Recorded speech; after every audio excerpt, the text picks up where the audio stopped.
Hoje nós vamos falar da importância de nós conservarmos o azeite, amém? E eu creio que você já ouviu essa história que nós vamos ler aqui agora. Mas eu creio também que o Senhor faz novas todas as coisas. E eu creio que Ele tem algo novo para falar com você, amém? Então abra o seu coração e se deixe ser edificado nessa manhã. Aleluia. Mateus capítulo 25 nos conta sobre a parábola das 10 virgens.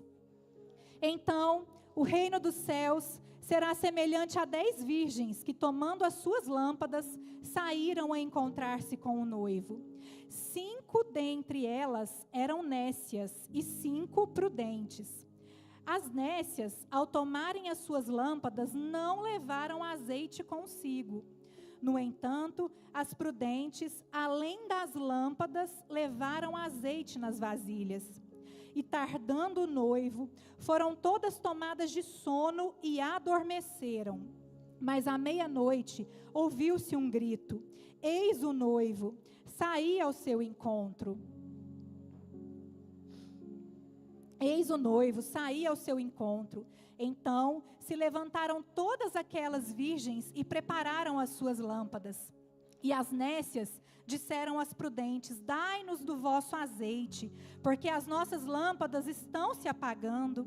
Mas as prudentes responderam: não, para que não nos falte a nós e a vós outras. Ide antes aos que o vendem e comprai-o. E saindo elas para comprar, chegou o noivo. E as que estavam apercebidas entraram com ele para as bodas, e fechou-se a porta. Mais tarde, chegaram as virgens nécias, clamando: Senhor, Senhor, abre-nos a porta. Mas ele respondeu: em verdade vos digo que não vos conheço. Vigiai, pois não sabeis o dia e nem a hora. Amém? Pode sentar no seu lugar. Aleluia.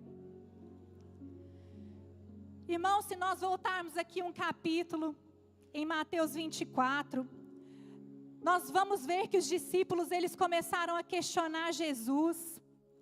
Jesus nos conta quando vão acontecer essas coisas do fim dos tempos.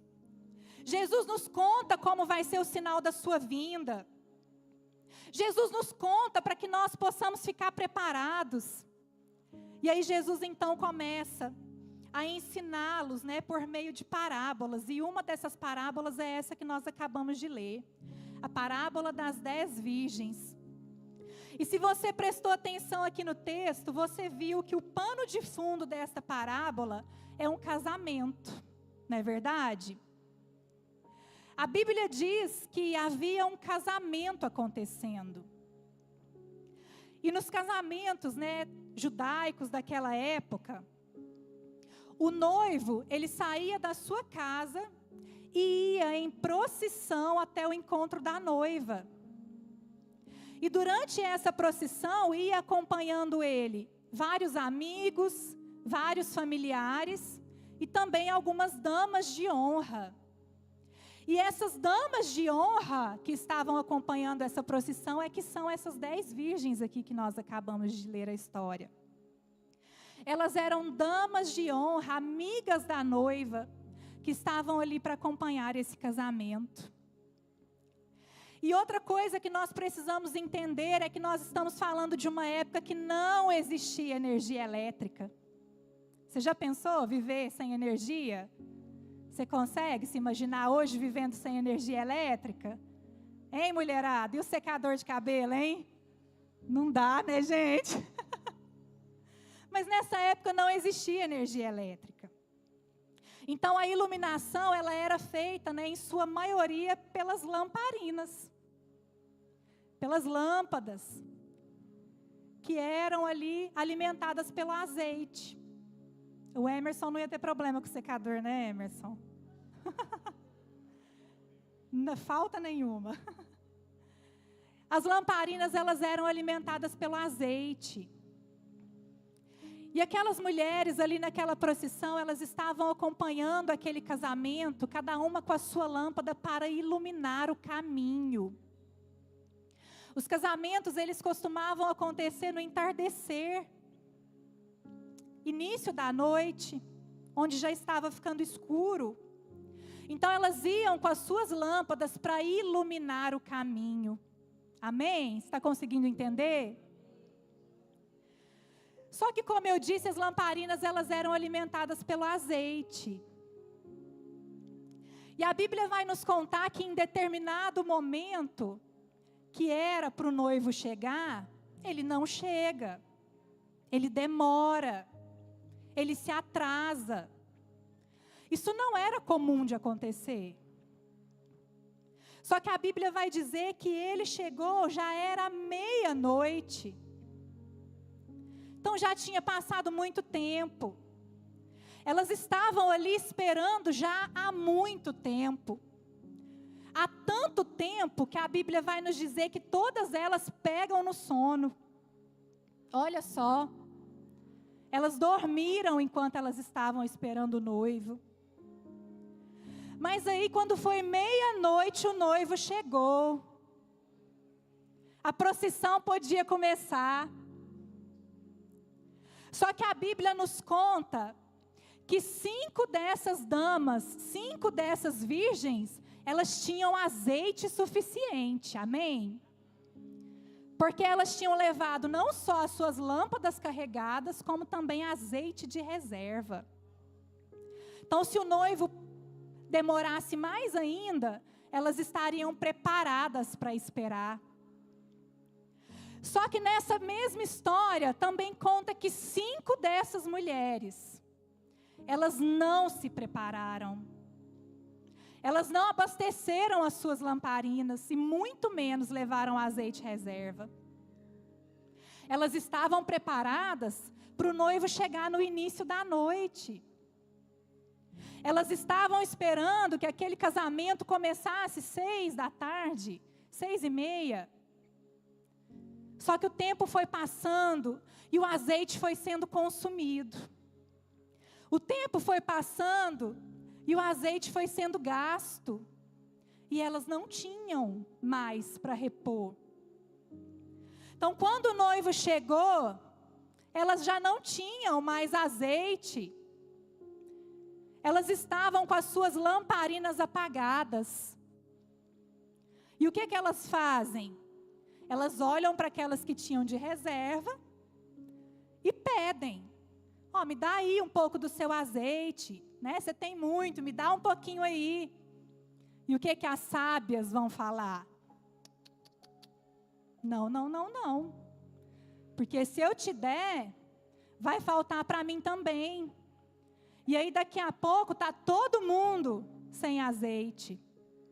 Então eu não posso te dar. Sai, procura um vendedor e tenta comprar o seu azeite. Irmãos, já era meia-noite. Qual a chance dessas mulheres encontrarem um vendedor de azeite? Só que a Bíblia diz que elas foram tentar comprar o azeite. Só que obviamente não foi tão fácil de achar. Não era meio-dia onde a feira estava correndo lá livre. Era meia-noite. E elas obviamente demoraram a achar esse azeite. Quando elas voltaram, o noivo já tinha chegado. E quando o noivo chegou, ele entrou para as bodas e fechou a porta. E o que ele disse? Eu não as conheço. Elas ficaram de fora da festa. Elas ficaram de fora da festa porque não tinham azeite suficiente. Amém? Essa é a história que a Bíblia nos conta. E trazendo essa história para a nossa vida, meu irmão e minha irmã, nós vemos a importância de nós conservarmos o nosso azeite. E sabe o que significa o azeite? Aqui na Bíblia, sabe o que significa? Olha aí para o seu irmão e diz: o Espírito Santo. Irmãos, nós precisamos conservar o Espírito Santo em nós, amém? Nós precisamos conservar esta chama acesa. Porque assim como diz aqui na história, nós não sabemos o dia e nem a hora. Nós não sabemos, meu irmão, minha irmã, se Jesus vai voltar hoje, amanhã, depois de amanhã. Nós não sabemos, ninguém sabe. Quem aqui se lembra quando foi virar o milênio lá, de 1999 para 2000? Ah, vocês lembram sim, não vem querer pagar de novinho não. Vocês lembram que foi um bafafá danado?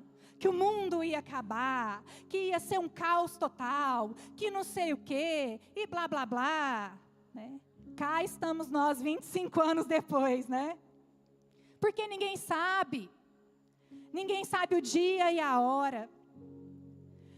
Irmãos, e sejamos honestos, se nós soubéssemos, a gente ia ser vida louca. Não ia não, Fernando? A gente ia ser vida louca. Se a gente soubesse que Jesus vai voltar dia 15 de outubro, irmãos, a gente deixava para se converter dia 14. Estou mentindo? Ou será que é só eu? A gente ia viver de acordo com os nossos prazeres. A gente ia viver de acordo com o desejo da nossa carne. Para quê? Jesus vai voltar só semana que vem, dá tempo ainda. Dá tempo ainda de eu me converter.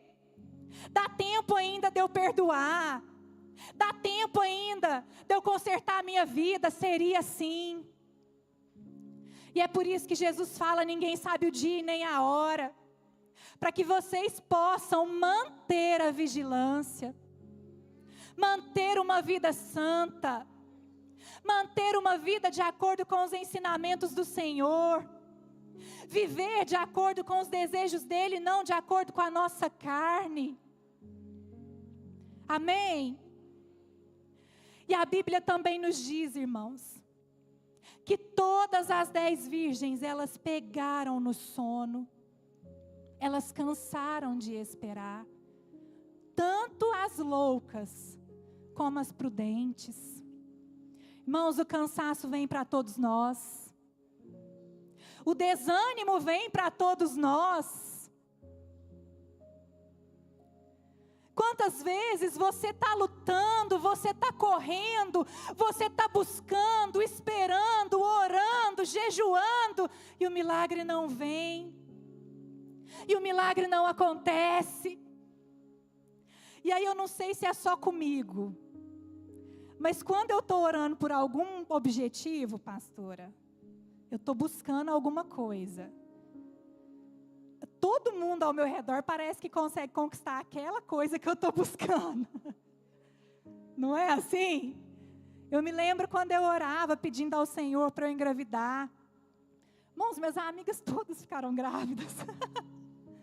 E eu lá esperando, buscando, orando, jejuando, pedindo.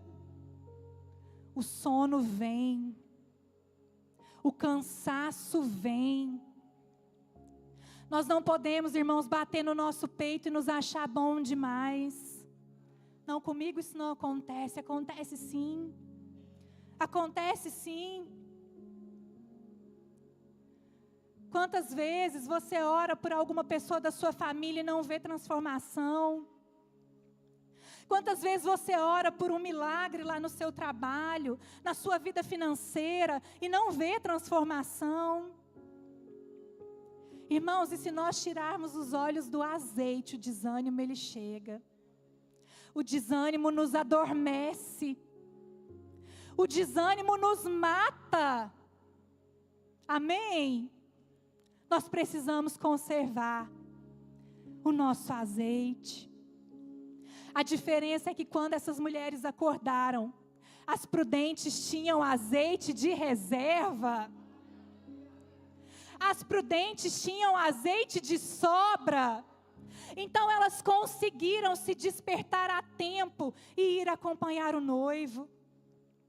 Mas aquelas loucas, elas não tinham. E olha só o fim que elas tiveram. Olha só o fim que elas tiveram. Elas ficaram presas ali do lado de fora. Elas ficaram presas na escuridão. E quando eu estava, esboçando aqui esse texto, eu vi uma frase que eu achei muito interessante. É a escuridão que vai revelar quem é sábio e quem é louco. É a escuridão que vai revelar a nossa essência. Hoje eu falava sobre isso na sala das princesas, ali na escola bíblica. Nós falávamos sobre isso, Anaíli? Ser crente dentro da igreja é muito fácil. Quem aí concorda? Você chega, está um ambiente preparado, louvor, palavra, todo mundo bonito, todo mundo cheiroso, amém? Um ambiente propício. Agora, e quando a escuridão vem? E quando você está lá fora, que não tem louvor tocando, que não tem um irmão, uma irmã abençoado para te abraçar e declarar bênção sobre a sua vida? E quando chega o desemprego? E quando chega o luto? E quando chega a doença? Irmãos, é nessa hora que nós vamos revelar o caráter de Cristo em nós. É na hora do caos que nós vamos revelar o caráter de Cristo em nós, amém? É no meio da tempestade que Jesus se levanta e manda o vento acalmar. É no meio da tempestade que Jesus se levanta. Nos tempos escuros, meu irmão e minha irmã, você tem tido azeite de reserva para iluminar essa situação? Como está o seu nível de azeite? Porque a Bíblia vai nos dizer que quando o noivo chegou, e essas mulheres, quando o noivo anunciou, que estava chegando, e essas mulheres saíram para comprar azeite, não deu tempo delas chegarem. Mas no meio do caos não dá tempo, não. No meio do caos não adianta você querer buscar a fé, não. No meio do caos não adianta você querer se converter, não. Ou você já tem um depósito para usar, ou você está lascado. Essa é a realidade. Amém? Nós precisamos conservar o nosso depósito de azeite. Nós precisamos conservar o nosso depósito do Espírito Santo em nós. Através das nossas atitudes, através das nossas palavras, através das nossas vestimentas, através das nossas posturas com aqueles que ainda não são cristãos.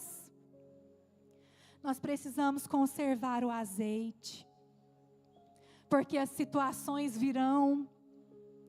Que lindo seria se nós pudéssemos pregar diferente. Que bom que seria se nós pudéssemos falar apenas, de situações boas que vão nos acontecer, mas não. O dia mau ele chega. O dia mau ele chega para todos nós. Talvez para você em uma área diferente. Talvez para uns seja no financeiro, para outros seja na saúde, para outros seja a questão do luto, mas o dia mau chega para todos nós. E o que vai determinar se nós vamos sair dessa situação ou não é o Espírito Santo. O Espírito Santo preservado em nosso coração. O Espírito Santo preservado em nossa mente. Irmãos, nós precisamos ter a mentalidade de Cristo. Que na nossa mente ocupe as promessas do Senhor para nós. Que toda vez, irmãos, que o inimigo vier falar que você não pode, que você não é apto, que você não é capaz, chame o Espírito Santo para a sua mente, amém? Chame as promessas do Senhor para a sua mente. Eu posso sim, porque eu posso todas as coisas naquele que me fortalece. Eu posso sim, porque Cristo morreu em uma cruz para me dar a liberdade. Eu posso sim, porque o Senhor não me deu espírito de covardia, não me deu espírito de medo. Eu posso sim. E assim você vai enchendo o seu reservatório de azeite. Irmãos, o que tem saído da sua boca? Palavras de bênção, palavras que edificam, palavras que constroem. Vamos tomar cuidado com as nossas palavras. Vamos tomar cuidado com aquilo que nós declaramos sobre nós mesmos. Às vezes nós temos mania de declarar bênção para o outro, mas para nós mesmos a gente se sente envergonhado. Às vezes a gente acha que é arrogância declarar bênção sobre a nossa própria vida. Não é não. Amarás o teu próximo como a ti mesmo. Então declare bênção sobre a sua vida. Fala: Senhor, eu sou abençoada. Senhor, eu sou próspera. Senhor, eu sou inteligente. Sabe, declare bênção sobre você. Eu sou sábia porque o Espírito Santo habita em mim. Eu consigo porque o Deus de toda capacitação está em mim. Amém? Declare bênção sobre a sua vida. E assim você vai enchendo o seu reservatório de azeite. Amém? E o azeite na Bíblia, ele tem uma outra simbologia também. Olha só que interessante. Como eu disse, né, o azeite é luz. Porque em um tempo que não havia energia elétrica, era necessário uma lamparina que era abastecida com azeite. O azeite era alimento. Porque nos tempos da Bíblia não existia tanta abundância de água. Então, o azeite ele era o ingrediente ali dos pães. Né? Lá quando nós vemos a história da viúva, o que ela fala para o profeta? Eu tenho apenas um pouco de farinha e um pouco de azeite. Azeite era alimento. Azeite era matéria-prima para a fabricação de perfumes. Os perfumes eles eram feitos à base de azeite. O azeite é o Espírito Santo em nós. O azeite é aquele que cura as nossas feridas. Lá na parábola do bom samaritano, nós vemos que quando o samaritano encontrou aquele homem ali machucado, ele colocou azeite nas suas feridas. Irmãos, o azeite ele era colocado nas feridas para ajudar na cicatrização, para não deixar que moscas pousassem ali e criasse larvas. E olha só, a Bíblia vai nos dizer que o demônio, ele também é chamado de Beelzebu. Quantos já viram essa parte? O demônio também é chamado de Beelzebu. E sabe o que esse nome Beelzebu significa? Senhor das moscas. Irmãos, para impedir que as moscas fiquem sobre nós, é só o azeite. É só o azeite. Enquanto o diabo quer plantar larvas em nós, quer plantar varigeira em nós, podridão, trazer infecção, trazer doença, o Espírito Santo, que é o azeite, quer nos cicatrizar, quer nos limpar de toda infecção, quer nos limpar de toda doença. Oh, meu irmão, é só o Espírito Santo. É só o Espírito Santo. Sozinho nós não conseguimos. Sozinho nós não temos forças. Mas com o Espírito Santo em nós nós podemos vencer. Com o Espírito Santo, meu irmão, você pode sim perdoar aquele que te feriu. Você pode sim ser livre dessa ansiedade, dessa depressão que tem te feito escravos. Você pode sim voltar a sonhar. Você pode sim voltar a conquistar, amém? Com o Espírito Santo em nós. Com o Espírito Santo em nós, nós podemos. Amém? Então eu quero te convidar nessa manhã. Você que quer chamar o Espírito Santo para a sua vida, se coloque de pé no seu lugar.